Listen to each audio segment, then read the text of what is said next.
Good evening, wherever your time zone happens to land. Welcome to Motivational Monday. It's Mouthy Deb, the vibration training lady, and I'm here to talk to you not just about vibration plates today, but a very common symptom. I want to get into what that symptom is, how you can manage it, and get into some of the myths around the therapies out there and some of the marketing myths and marketing often get in the way of making an informed decision. So if you're joining me today, thank you for joining me. If you're dealing with neuropathy, or if you're managing your neuropathy with Life Pro products now, or you're curious about that, please, today is a great day for questions. I want to start with what is neuropathy. And first of all, it is not something that just happens to those with diabetes. It is a very common symptom if you're dealing with diabetes, but like many symptoms, it's going to vary for everyone based on the severity of your condition, your current health. But neuropathy, I went to Google today because I think it's fun to do that. Then if you're looking at the same thing, you can vet that my information is true, but you're going to come across the same information if you're looking to the internet as your research guide. So Google defines neuropathy as damage or dysfunction to one or more nerves that typically results in numbness, tingling, muscle weakness, or pain in any affected area. It frequently starts in the hands and feet, really commonly in the feet, but other body parts can be affected as well. What causes neuropathy?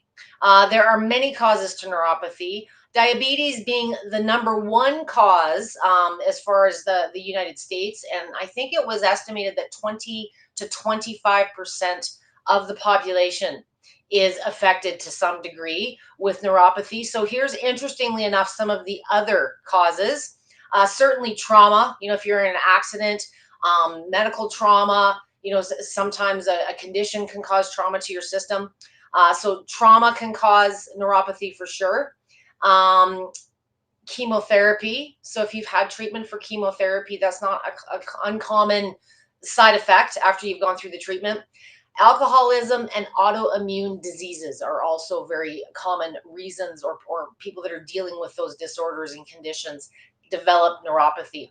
Now, neuropathy, most of us think of it as a lack of sensation, but for some it can very much be a heightened sensation, or very sensitive to touch, or uncomfortable. So I wanted to talk about a few different Life Pro options today, because a vibration plate is an ideal tool for many things. But if you're dealing with neuropathy and it's painful to the point where like you're sensitive to touch, there may be other therapies I recommend, to really depending on who you are, what your own personal tolerance is, and of course combining and progressing within these therapies to continually improve the symptoms you might be dealing with are critical. So there's going to be a few things I'm going to talk about today.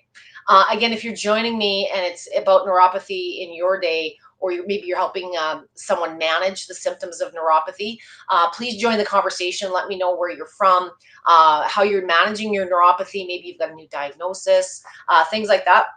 I'm going to leave some time for questions at the end if any of you have some for me. So how do we improve the symptoms of neuropathy? One of the big things you'll see when you're looking across the internet, or the therapies that are out there, is they boast that you want to improve circulation, get blood flowing. A couple of different reasons. You want to keep your blood pressure under control. That's a very common thing for sure with our diabetics, but high blood pressure is one of those things that can contribute to neuropathy symptoms. You want to be active. When you move, your lymph and your blood moves. So again, anything that you can do to get your circulation moving is going to help manage symptoms, whether they're pain, lack of sensitivity. And many of you that are dealing with neuropathy are also dealing with other things. Maybe you're dealing with autoimmune disorders. Maybe you're dealing with fibromyalgia. Maybe you've got cancer. So it's very rare that I can't even think of a time where somebody just had neuropathy. Like it came from somewhere, or as a result of having it, other conditions or symptoms have developed. So being active, and what does that look like?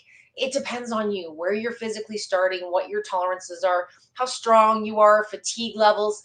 So don't look at it as a what type of exercise should I be doing. There are certainly things you could be doing, but think about getting moving. If you're sedentary now, you're inactive, you're not going for even little walks regularly, whatever you can do to get the blood flow moving. I'm going to say that a few times today. Okay, so what does the Mayo Clinic say? If you look on the internet and you search for treatments for neuropathy, treatments are going to come up in the form of pills and pharmaceuticals. I hate to say that. But if you look at something like, is exercise or is activity good for neuropathy? Mayo Clinic, regular exercise such as walking 3 times a week can reduce neuropathy pain, improve muscle strength, and help control blood sugar levels. Gentle routines such as yoga, tai chi might also be helpful. What is a vibration machine? It's just an easy way to exercise and do the yoga and do the tai chi. If you've watched any of my sessions in the past, a vibration plate is an environment that makes whatever activity, exercise you want to do on it easier, less fatiguing, and more beneficial in less time.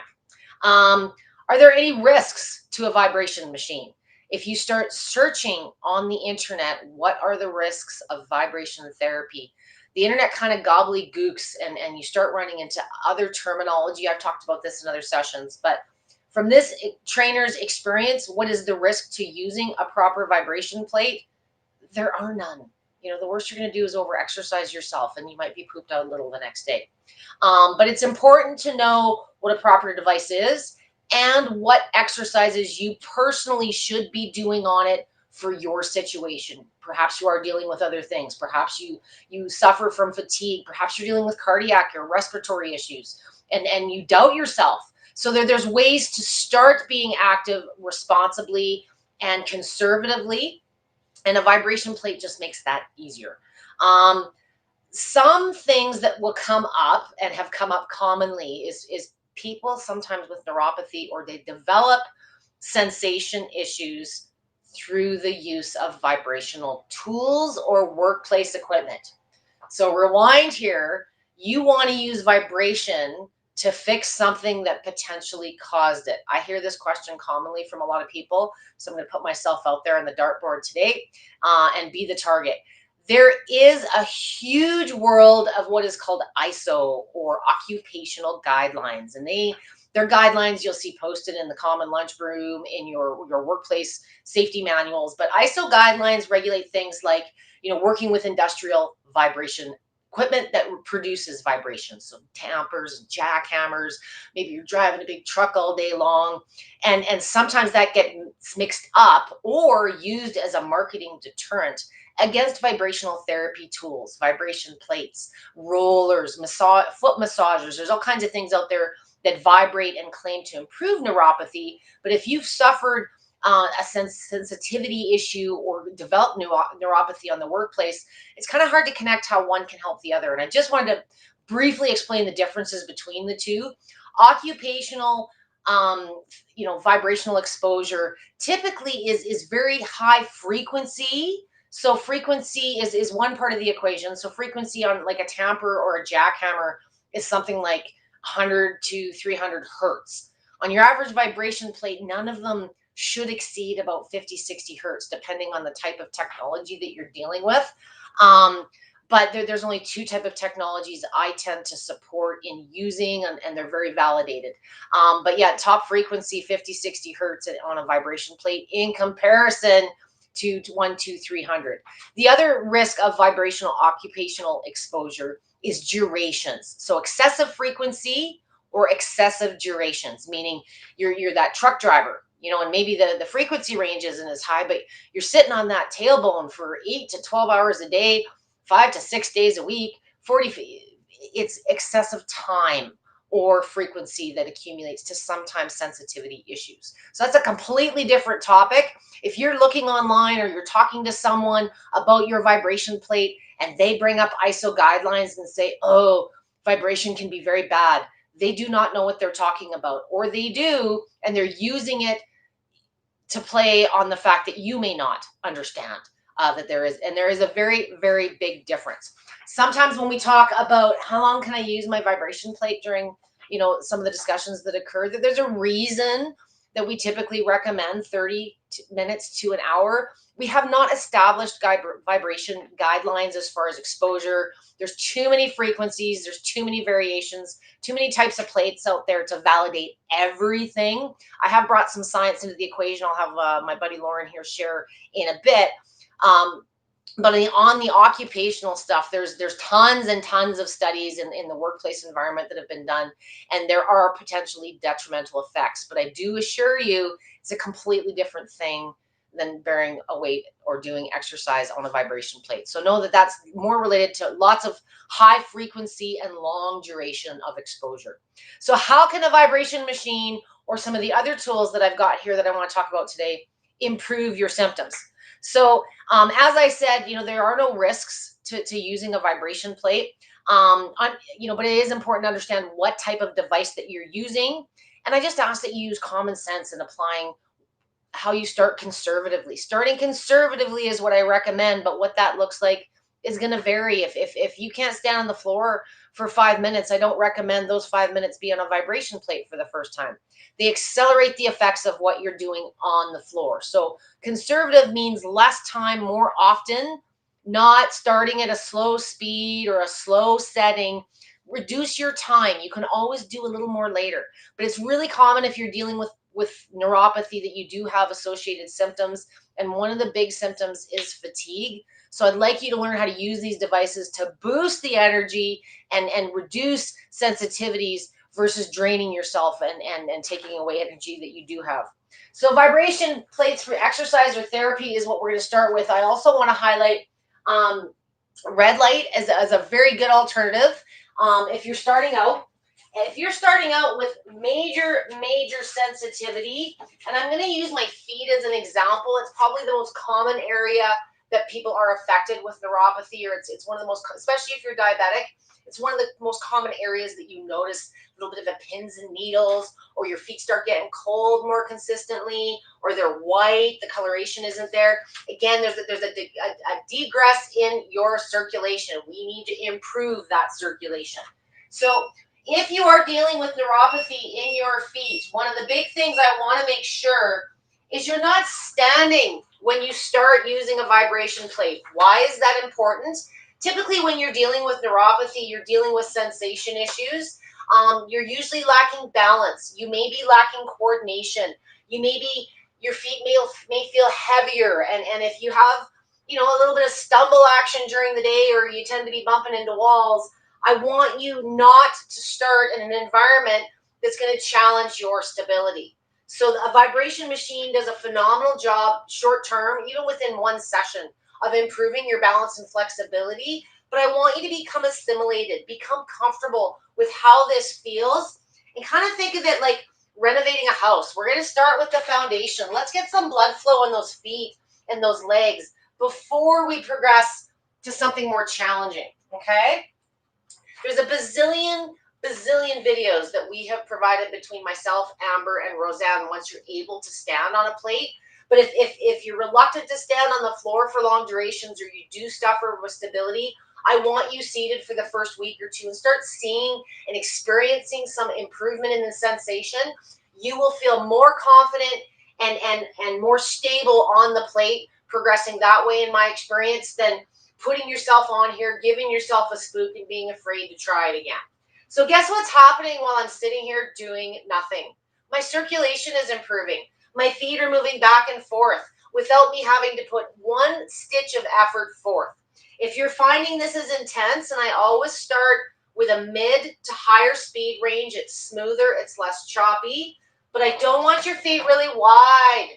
I want your feet closer together if you are dealing, especially if you're dealing with pain, if you're dealing with lack of sensation, or your feet are cold, you tend to be able to tolerate the shake a little better. But if you're dealing with pain, swelling, tenderness to touch, reduce the distance between your feet and until you feel a little bit more comfortable.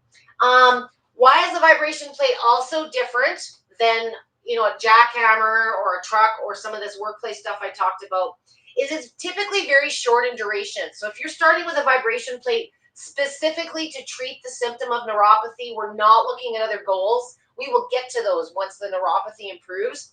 I would love to see you using it about 4 or 5 times a day, but for 2 to 3 minutes.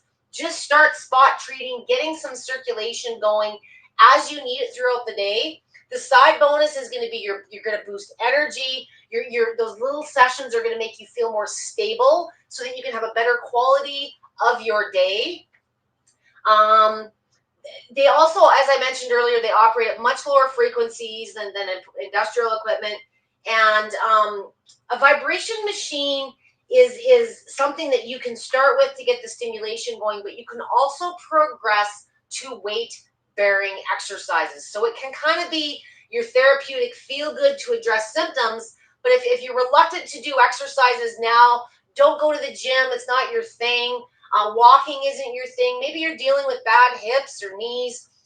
These are ultra low impact, so it's also a very ideal way to exercise. The added bonus, if you're doing exercises on a vibration plate, you're just ramping up the circulation more so than if you had done those same exercises on the floor. And at that point, I'm going to give myself an opportunity to introduce a study I looked up. There's tons of studies out there, and for every good study outlining how vibration therapy helps neuropathy, there's going to be another study telling you how it's no good, or there isn't enough study, or research is in its infancy. So unfortunately, it's a very huge topic that lacks a lot of definition and a lot of guidelines between the types of devices. So I found a couple of examples today, just as an example. And instead of just sitting here and putting our feet, let's do some other things. I don't want you standing yet, but what are other things we could do? Perhaps some leg lifts. 1, 2. Maybe we want to point the toes. Okay. I'm going to keep doing this while I keep talking. So, let me see where my study was. Hang on here. Oh, okay. So then I'm going to have Lauren drop this if she hasn't already. One of the studies I looked up was titled The Effects of Whole Body Vibration Therapy on Perception Thresholds of Type 2 Diabetic Patients with Peripheral Neuropathy, a randomized control trial. Okay. So what did they do? And I whenever I quote studies, I always find things that your machine is capable of. There's nothing more frustrating than finding a topic, looking into the research, and it's 4 different vibration machines. So there's that many out there. You want to make sure when you're looking at research, whole body vibration is great for a lot of things, but not all machines are the same. So subject stood on the platform with his or her barefoot shoulder width apart and stared to the front.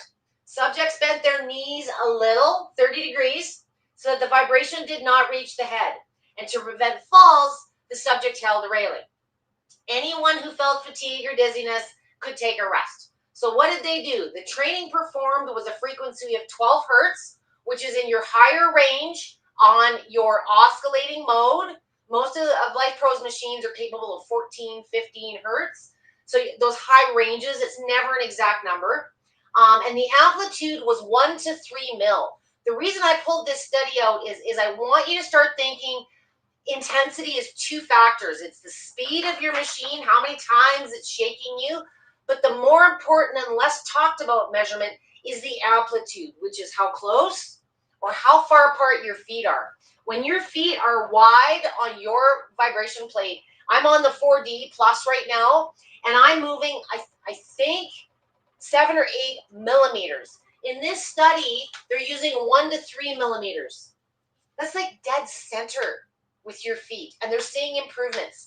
And the position, I'm going to cut my head off, but the knees were just slightly bent. So they did this for 3 minutes, 3 times, and they had a 1 minute rest in between 3 times a week. So see how passively little. Imagine if you were just seated and you did this 3-4 times a day.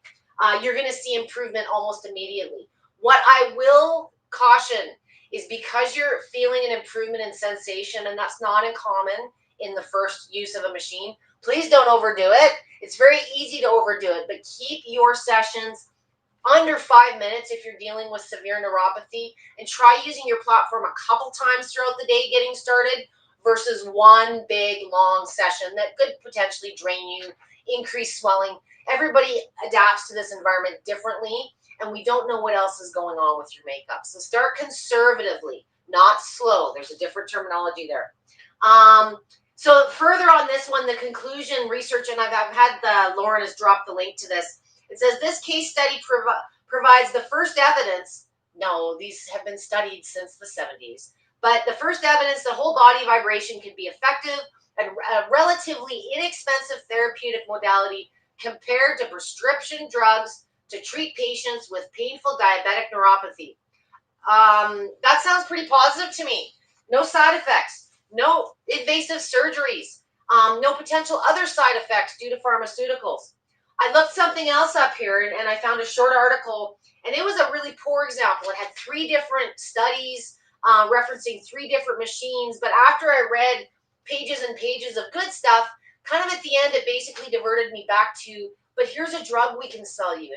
You know, everybody's looking for the miracle pill, and you may very well get short-term relief from those symptoms, but your body's going to get used to things. You're going to need to increase the dose, or you're going to need to try something else, when just getting active may very well give you so much more benefit in the long run. It's certainly not going to digress you further, even if you are taking pharmaceuticals.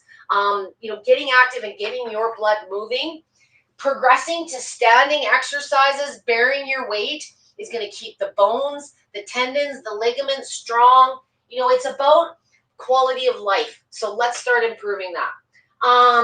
Okay, so other things I want to just talk about briefly was other benefits to whole body vibration. So the big one I've talked about on several occasions is the increase of blood, getting that blood moving. It's one of the best things you can do for your neuropathy symptoms is just get blood moving. This does it very easily for you. If, however, you are below baseline and this was unbearably painful for you, or is something that you just couldn't tolerate, I do want to switch gears to what could very well be very good ongoing maintenance pieces, but are very commonly for me, a lot of my clients, are starting points before we progress to more weight-bearing exercises. And I want to bring this up. It's important because many of you are dealing with severe symptoms. Please do not give up hope. There's a lot of things you can do that are relatively inexpensive to improve yourself and your self-care at home. So the simplest, softest, most invasive way to improve neuropathy is a little thing called red light. Why am I showing you this? There's 2 things I would recommend if you're looking at LifePro's red light products for neuropathy. The Bioheal Panel. Why I love this panel is this can be placed anywhere. You can put it down by your feet on the couch. You can put it beside you, maybe it's upper body. But this is like hands-free. So your feet aren't touching it. There's no physical contact. It's just red light penetrating whatever area you need treatment for. So it's very passive, very hands-off. If you have the Eleva Red Belt, this is another very good way. I know many of you would think it's for the waist or the shoulder, but wrap this around your feet. This is if you've already got this tool, this is another red light tool. Very easy way to just start treating locally wherever those neuropathy symptoms are presenting. If you're looking to purchase, this for me is more universal. There's more applications. But if you do have red light therapy, whether it's the AccuCure, this or the Bioheal red light, gets blood flowing. Remember I talked earlier about improving circulation being one of the ways to improve this? This is a very hands-off, very uninvasive way to get blood flow going while managing pain, reducing swelling, helping detoxify, all kinds of different things. So that would be a very passive way.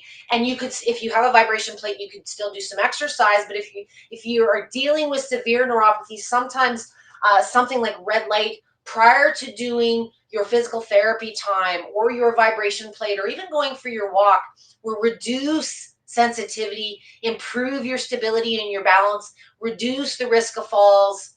Do you sort of see where I'm going with this? So pre-activity, there's a lot of things that you can do. The other thing, and I just got this one the other day, I'm saving this for last. Probably my most favorite, because it's vibration and it's lazy, is This particular foot massager, this is the Vibracare. Now, I just got this, and I'll explain why I just got this. I had one of these before, and about a month ago, what I love about the the foot massagers that Life Pro offers is it's another way without having to bear weight to get vibration, heat, compression. Really, there's a lot of really good choices. So foot massagers are absolutely something, especially if you're dealing with foot neuropathy, which is one of the most common types, that I recommend as a starting point or an ongoing care tool. So the Vibracare is there's two ways that you can position it. You can do your feet, you can do your calves, but I deal with many that have progressive neuropathy, especially in the feet.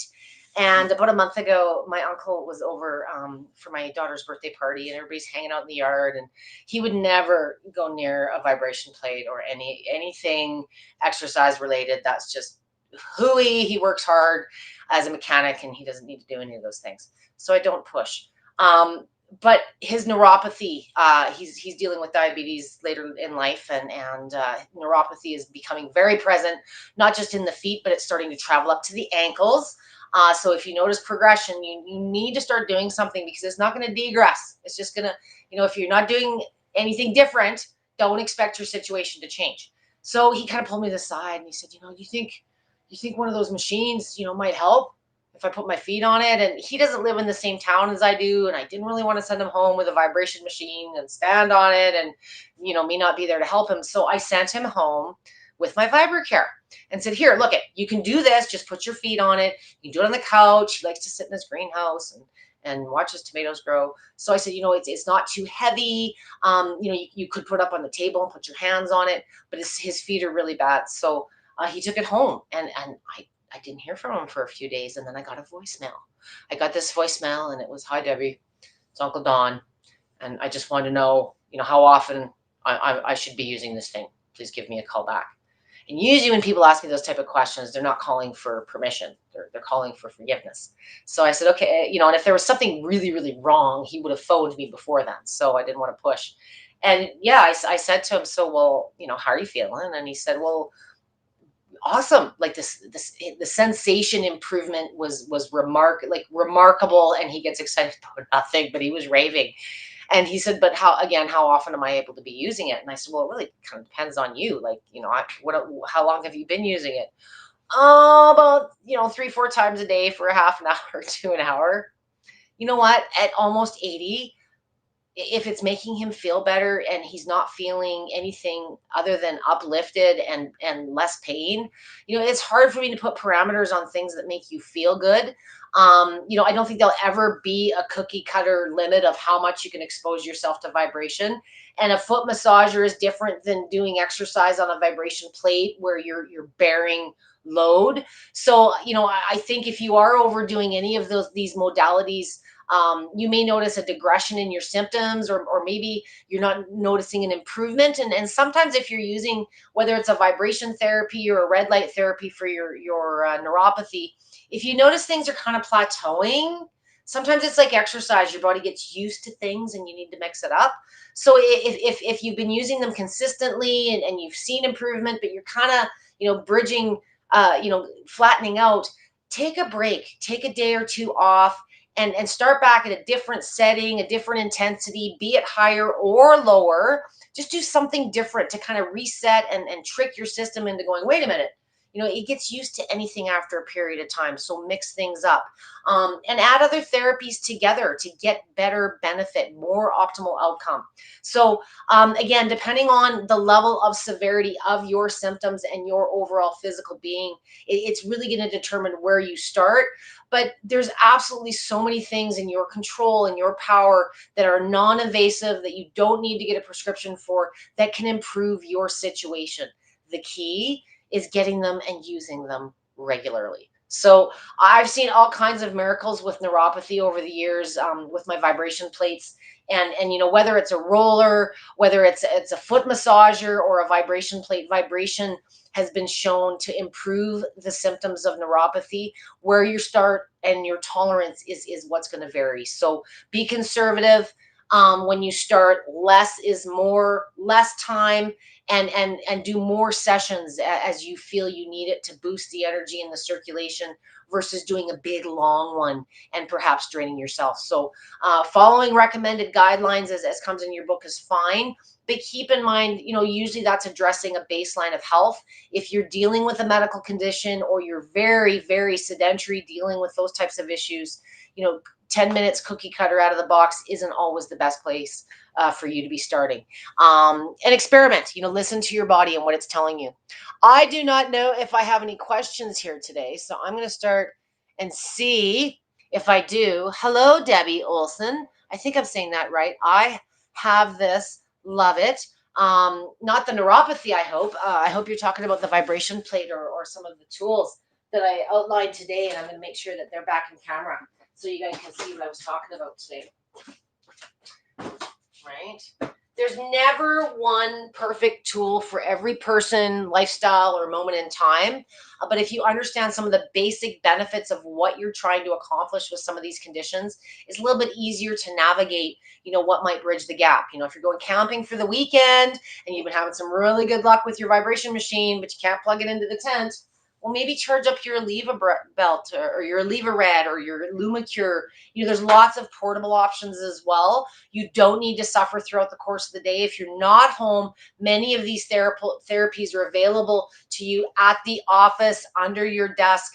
Find a way to be consistent with these treatments and you will see a consistent improvement. I wish I could guarantee and give you a stamp, but I've just in 15 years seen so much improvement, not only with diabetic neuropathy, but I have a lot of people that go through very, very severe medical procedures and see tremendous benefits. Again, the consistency is using it regularly with any of these devices. So Debbie hasn't, she loves it. Thank you, Lauren. So I've had Lauren post up a couple of references here. One to red light.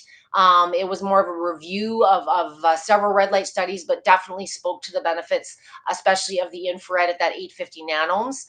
So she's provided the link if you want to take a little bit of a closer look. I also had her drop the ISO guidelines. Very, very official, very in-depth site. But for any of you that are of engineering mind and want to dig into that a little bit further, there's the information there. But know that, again, occupational and ISO guidelines have absolutely nothing to do with vibration machines and your exposure to them. She's also posted up the one that I talked about, the peripheral neuropathy and the improvement and the suggestion of this being an awesome non-invasive device. So many, again, are dealing with this condition. If it's yourself or you've ever had a setback and you've experienced the symptoms of neuropathy, get on it, get preventative. Don't let this condition progress. That hill just becomes harder and harder to climb. Sandra Parker, hi, I use the machine at least 3 times a day, 15 minutes each. I play reggae music and dance. I feel good. Been doing it for 2 months. That's great. And that speaks to, sometimes it's not always a big main workout. Sometimes it just makes you feel good. So good for you. And music, especially if you're into that, there is no limit to what you can do on a vibration plate. You are only limited by your imagination and your range of motion, and the latter will improve with consistent use. Thank you for mentioning that, Sandra. If there's no other questions, I will let you get back to your Monday. I hope to see you next week. Next week, we are going to be talking about, I just submitted my questions this morning, but I will be back here Monday and every Monday at 6:30 Eastern, 3:30 Pacific with Motivational Monday. We've got a few segments lined up in August, and there's a few challenges going on. The 21-day challenge on LifePro's page as well. Let's keep you engaged over the summer so we don't have to break into all these habits and come fall when the weather, stay involved with your devices now, manage those symptoms and keep them away. Don't give up on your tools just because things have gone away and your symptoms have improved. Thank you for joining me today, and I look forward to seeing you next Monday, same time, same place. Don't work too hard. Have a fantastic week.